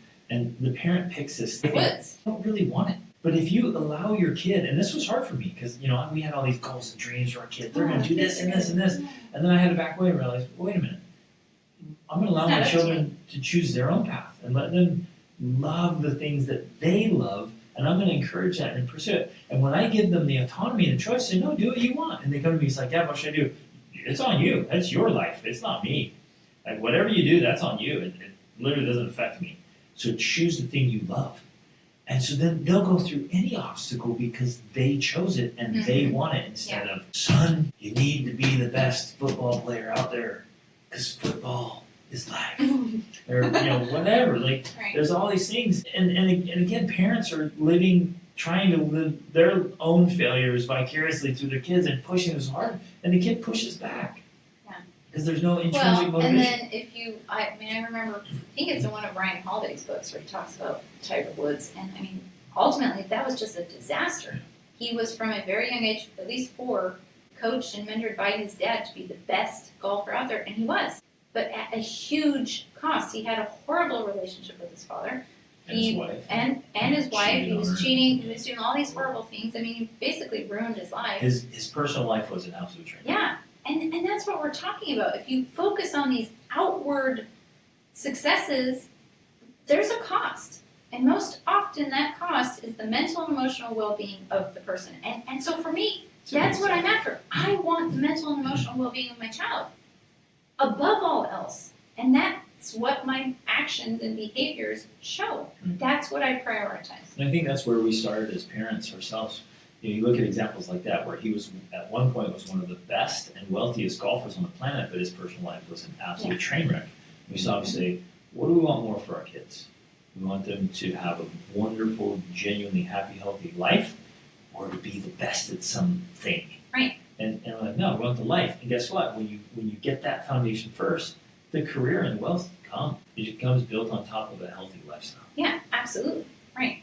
Okay, but I think this ties in. At a certain point, your encouragement becomes like criticism, and So becomes as criticism and seems to stand as a reminder to them of the things they didn't accomplish. Well, no, this can be true, especially if you're trying to help them accomplish the thing you want for them rather than they're trying to accomplish the thing they want. Yes, and right here, if I was coaching, I'd be like, well, that's a matter of tact and diplomacy and approach and mentoring.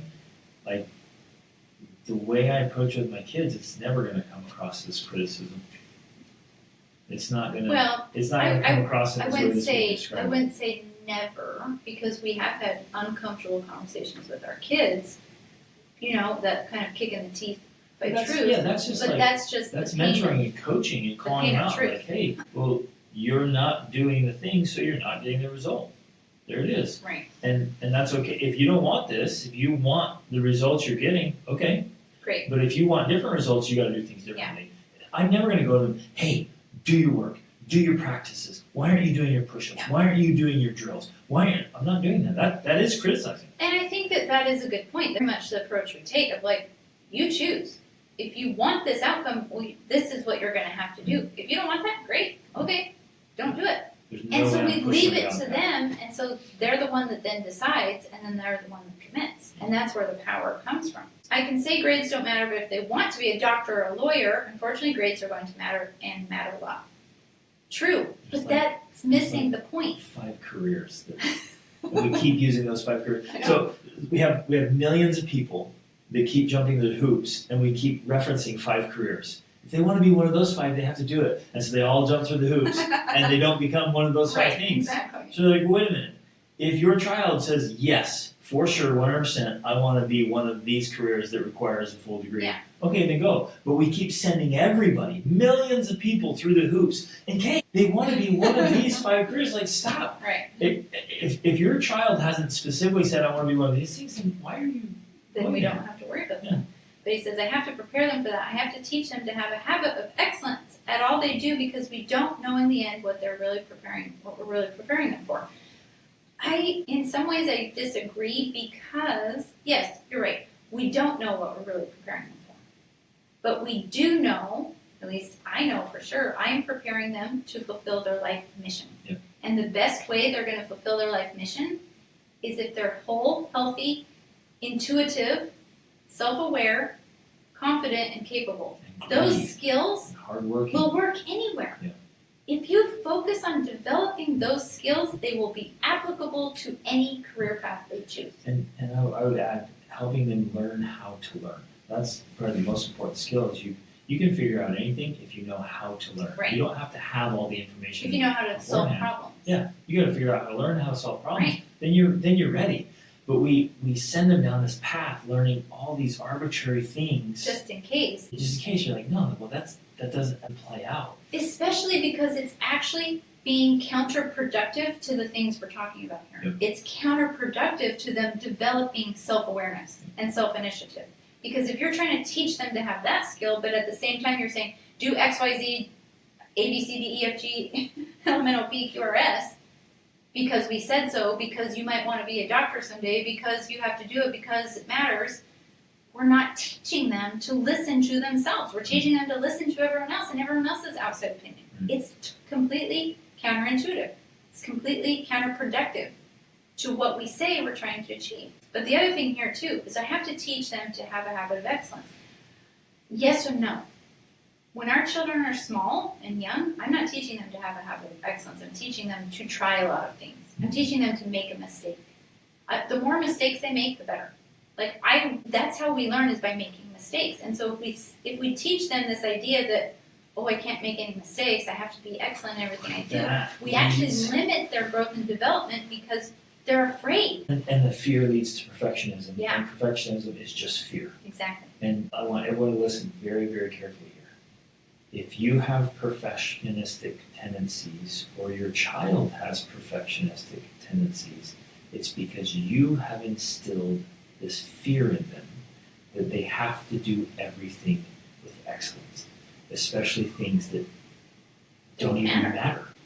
And so then you or your child is living in fear, and ultimately fear of what? Fear of being judged, fear of being rejected, fear of your own inadequacies and insecurities, fear of somebody saying, you got a bad grade.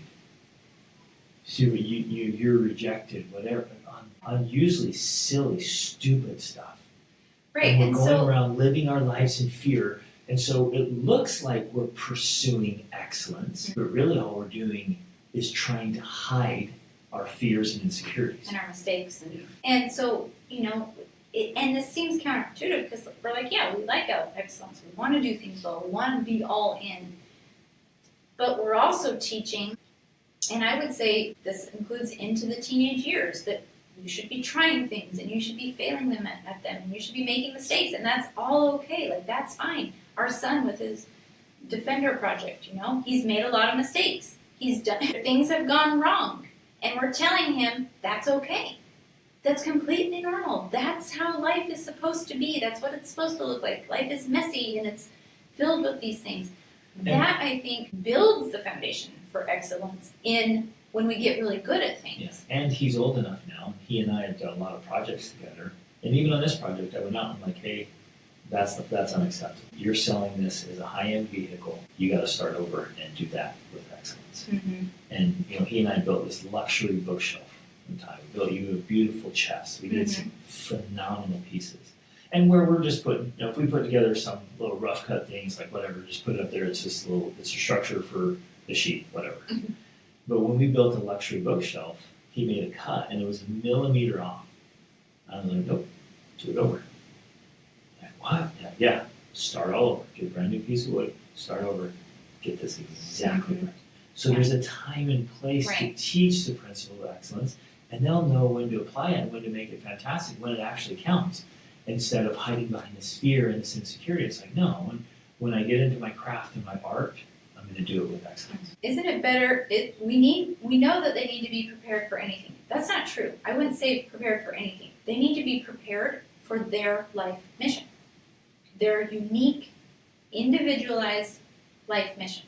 And I think, from my perspective, well, okay, I get the always ready, toujours prêt type thing, prepared for anything. I get that. But I think in some, and I might be wrong here, in some contexts, this is like prepared for any potential career out there.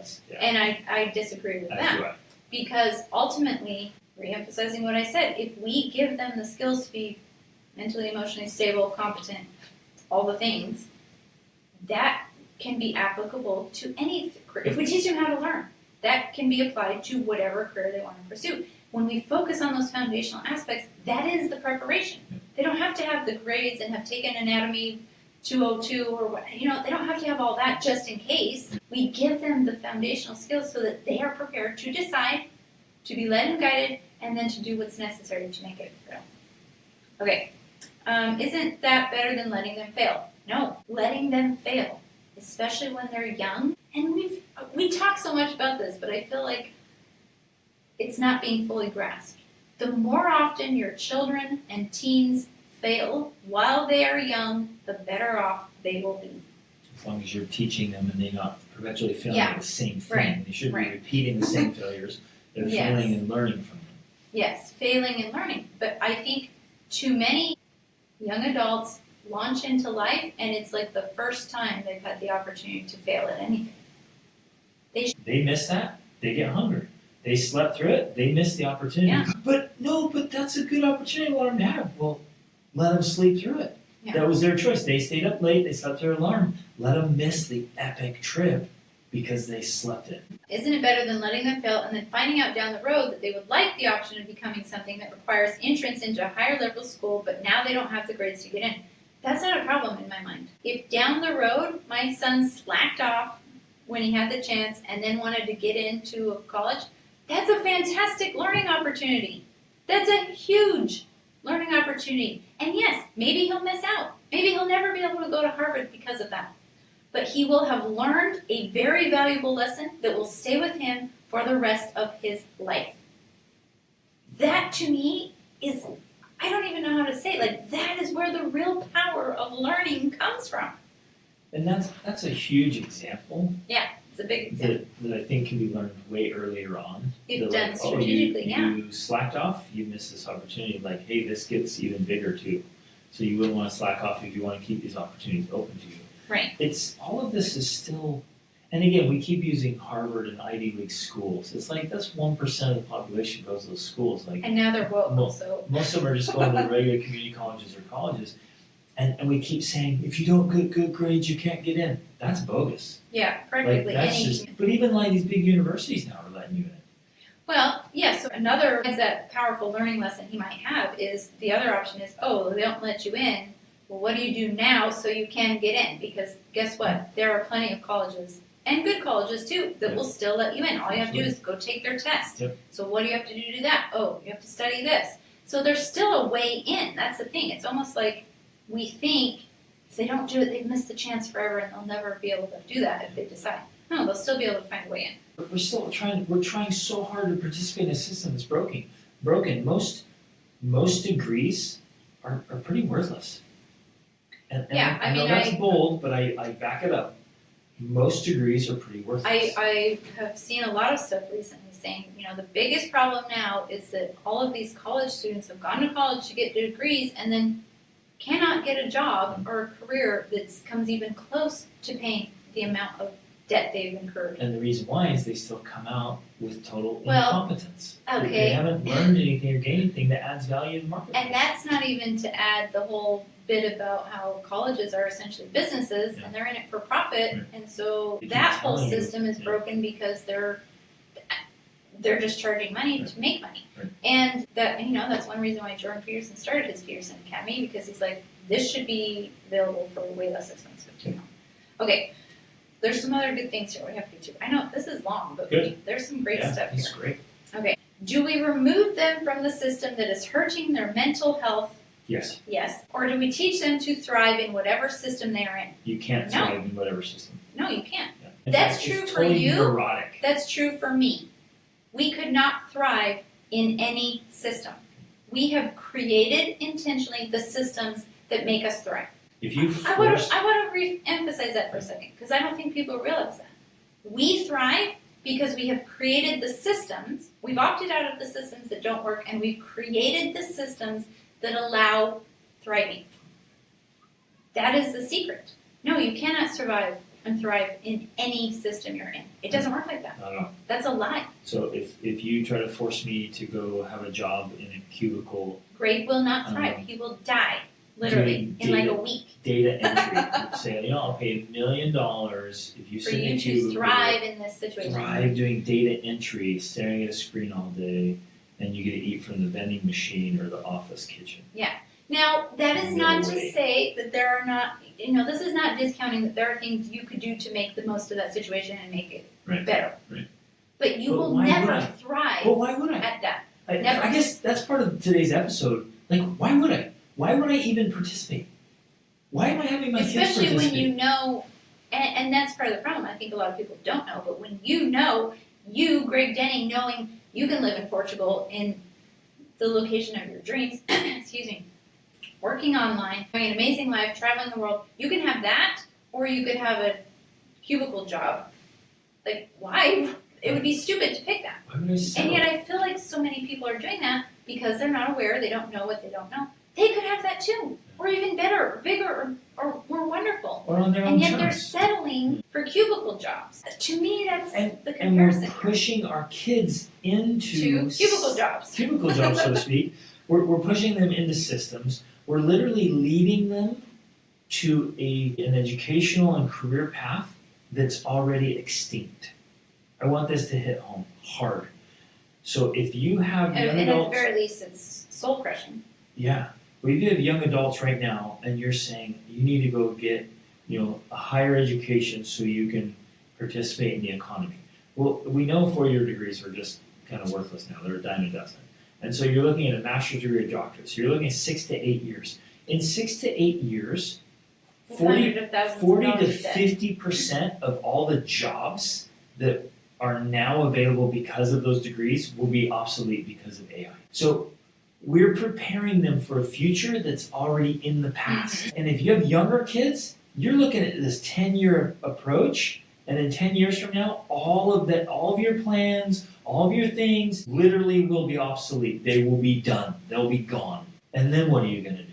How are you going to thrive in something that doesn't even operate at all? That's why we have to go back to the foundational aspects: mental, emotional, spiritual well-being. Like, we have to go back to that holistic development, because that will prepare them for whatever is coming. That's the key. You guys, there's the cool stuff. Like, AI is doing the cool stuff in seconds. Wait, are we going to go on an AI tangent? No, just touch on it briefly.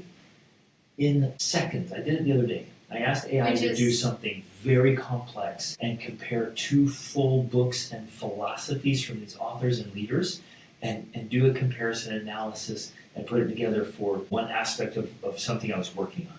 And I thought, I started thinking, I wonder how long this will take AI to do it. It was less than 30 seconds. It had gone through and gave me thorough answers of 2 kind of opposing views, and a total synopsis and a game plan. And I was like, in seconds. And it's doing legal stuff. It's doing analysis and research in seconds that people were being paid a month worth of salary to do. Right. AI is doing in a second. So there are so many careers that are just gone already. Enough of the AI tangent. Sorry. No matter what system they're in, are we wrong for pushing our kids to do their best, as they will be required to do in life? Again, I don't like the pushing word. So if we use the pushing word, I say, yes, we are wrong. We cannot push. Encouraging, inspiring. And again, I think, so as he says that, you're like, yeah, we encourage our kids to do their best so they can thrive. That's true, but it has to be flipped around. And it's done in the wrong context. Like, it's like, well, no, I'm going to force my kids to go down this arbitrary path that's leading nowhere, and they hate it, they don't want to do it, but I'm pushing them because aren't we supposed to push our kids to do their best? Right. Like, not down that path. Right. Yeah, and I think that's the nuance that makes this challenging, because you're like, yeah, okay, that's a true statement. That can be a true statement, but the details matter there. Right. Which path are you actually talking about? Right. You're talking about, it's like the Buddha and the twofold path. Like, if you're going down the right path, yes. If you're on the wrong path, no. And then, are we inspiring and leading and encouraging, or are we pushing? Anytime we push someone, what's going to happen? Yeah, that's why I don't like pushing. They push back. Pushing doesn't work. Exactly. You get into like Push back. matches. And so you're like, why is it so hard for my kids? It's because you're pushing them. That's why. Yeah. And if you try to pull them, what are they going to do? They're going to pull back. So you're creating the battle. Let that sink in, parents. You are creating the battle. Mm-hmm. It's true. Life is so much more fulfilling and enjoyable when you are prepared. True. Isn't preparing our kids the job of a parent? Yes. It is very difficult to find the balance between teaching them to overcome their struggles or to just remove them from them. No, it's not. Well, and I get his point, because in some ways, I think when we're talking about their well-being and blah, blah, blah, it sounds like gentle parenting and like remove struggles from their life and they shouldn't have to do hard things. Be clear, and hopefully we are already. We're not teaching that. We're not saying that. Children need to have struggles. And do hard things. They need to do hard things. But I think the best way that I can explain this comes from an example in clinical psychology. Anytime a person who is forced to do something, let me rephrase this. A person who chooses to engage in something has a completely different biochemistry than a person who is forced to do something. So if you want to think about it on that level, no, it's not about teaching them to overcome struggles or removing them. It's not about pushing. It's not about all these things. You are getting down to this core element here of helping your children choose to engage in the challenges of life.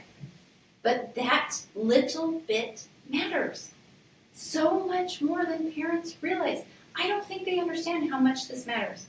Your child choosing to take on things makes all the difference. Like, all the difference. If they're only doing it because it's expected of them, or you require it of them, or you're pushing them, it doesn't work. It is not the same. And this is proven in clinical psychology. This is how they deal with disorders and all these problems that people are facing, is by helping them get to a place where they are choosing the challenges they take on in life. Well, and they give them to choose to face the very thing they're most Yeah. afraid of. Yeah. So if you have Especially a in phobia that. or fear, the thing that Mhm. you really struggle, it's your big limiting factor. You have to choose to face that thing, to walk right up and stare it in the face Right.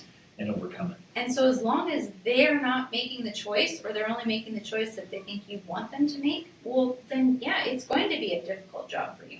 Because you're going to have to be pushing and prodding them the whole way to do the things they have to be doing because they never really opted in the first place. Yep, especially if there's no relevance. Then it's arbitrary. So many parents get in this fight with their kid trying to get them to do something that ultimately doesn't matter at all. And I think the kid intuitively knows that. Yeah, exactly. It's like, what's the point? This has Right. no point, and you're creating this big battle, all but this righteous, altruistic idea about helping my kid do hard things. No, you're not. You're ruining your relationship and teaching your kid that it's so stupid. Like, why do anything, especially do it well, if it never needs to be done at all? Okay, there's more, Keep going. but we can't keep going because our daughter has a dentist appointment and we have to leave. So Okay. we will have to end here today, and perhaps we'll do a part 2 because Yeah. there is at least that much more Wow. in this, which This I is so love. good. Like, Yes. honestly, and I know that it often sounds that we are hammering, we are criticizing, but know that we are literally doing this with love. Yeah, Like, I honestly it's love simple. it. I love this questions, I love the thinking, I love the process, I love debating it, and this is all good to me. Like, this is a part of how this whole process works. And I know it can be painful, but where there's pain, there's power. And we really do have the power to transform if we allow that pain to drive us to make the changes that are ultimately necessary. Because there is no change without change. Like, you have to make the changes in order to transform. So, thank you for listening. This was a long one. Yes. And there's a lot of ranting, but this is the stuff we've seen and experienced in our own life. I mean, all we can do is share the results we've got, and the results don't lie, and the results we have helped others get as we've coached for years and years and years across continents. So this stuff just works. So love you guys. Reach out.